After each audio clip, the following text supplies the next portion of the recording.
You suck! You fucking suck!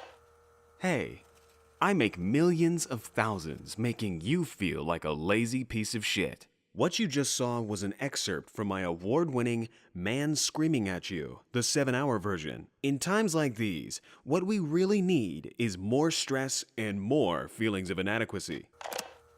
What you just saw was an excerpt from Caleb Jung's hit TV show, 10-Minute Motivation, a show that advertised itself as an enriching experience for one's life. But if there's anyone that should have taken that ego-diminishing show to heart, it was the show's creator himself.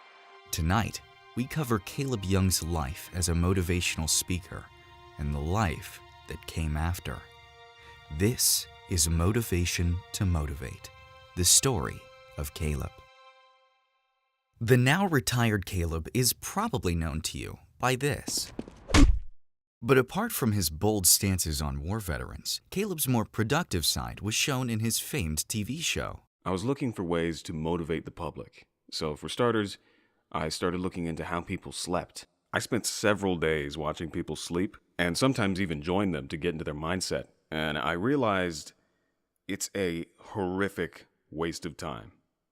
So with that, I came up with Somni Audio, a motivation aid. Shh, I'm sleeping. On average, I spend 8 hours sleeping a day. What an awful waste of time. But with Somni Audio, those 8 hours of quiet time are turned into 8 hours of subconscious bombardment to keep you in the facade of a productive life. Rest right and efficiently. Look at you. God, you make me sick. If I knew where you lived, I'd come to your house and cover all your shit in oil. You hear that? That was your hopes and dreams passing by. That's what I think of you. Wake up! Wake up! Who sleeps in a race car bed, faggot? You do! Your fucking bedside table's gay. Humiliation segment over. Please turn to side B for segment Parental Disappointment Part 2. Speaking of sequels to parental disappointments, let's talk about your kids. But with Caleb, it didn't end with just talking about kids. Not sure why you phrased it like that, but my next project was writing children's books. With the power of books, Caleb could fulfill his dreams of having children's hands roam across his leathery covers. What is this? I'm right here.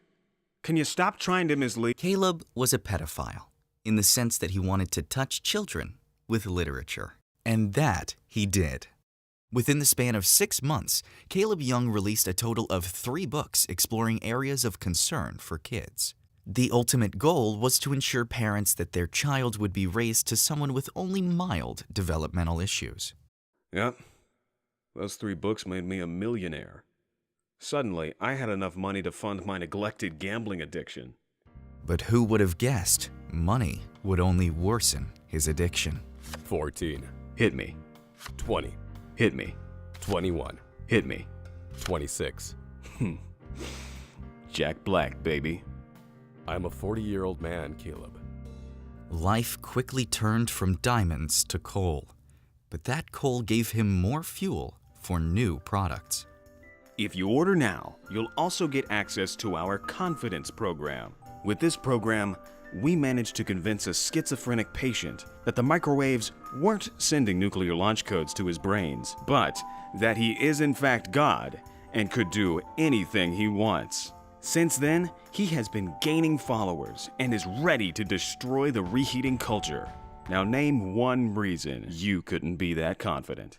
Now, this program isn't finished yet. In fact, I have only the title figured out. Right now, we're simply focused on convincing people to give us money. A little something I learned from the gaming industry. As Caleb became more known, more people started to follow in his footsteps and created content similar to his.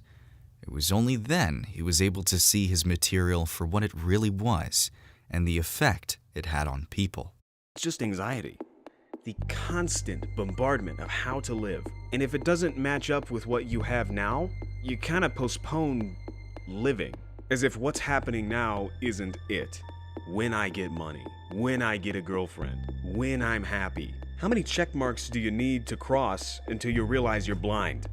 So, as my final hurrah, I set up a motivational speech event where lost people spend all their savings on a millionaire to tell them the same goddamn thing a teenager could write in her diary.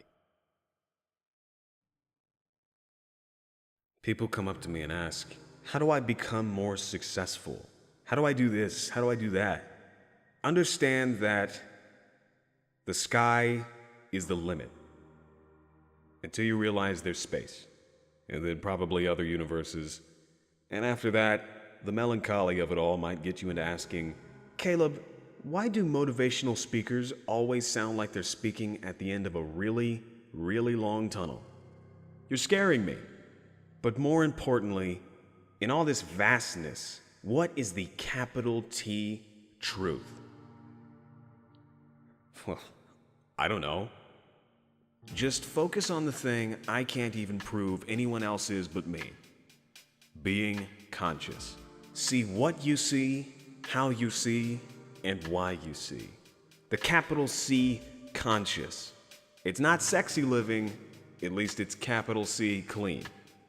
Human suffering is a billion people business, but choose consciously what you suffer for.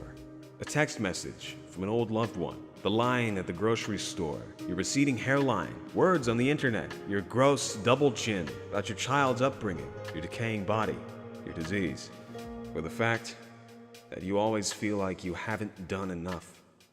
Regardless of what you choose, I hope you have fun and feel real. Live in that for a while and you'll begin to see what the brave new world has made you to be. Might all sound cliched and repeated endlessly.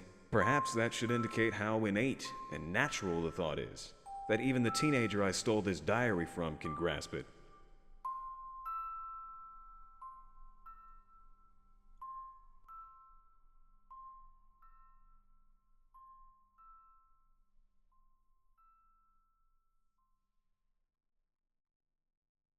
I'm not sure why I was so overtly concerned with telling people how to live. People know what's right more than they like to admit. They just lack courage to live through their intuitive self. How many moments of happiness do you really even need? Don't become happy, successful, a banker, a lawyer. Just become a bit more aware. Or don't, because if you are, you'll see that you can disagree. I, on the other hand, will begin to follow my hidden passion, becoming a circus clown. Juggle on, kids.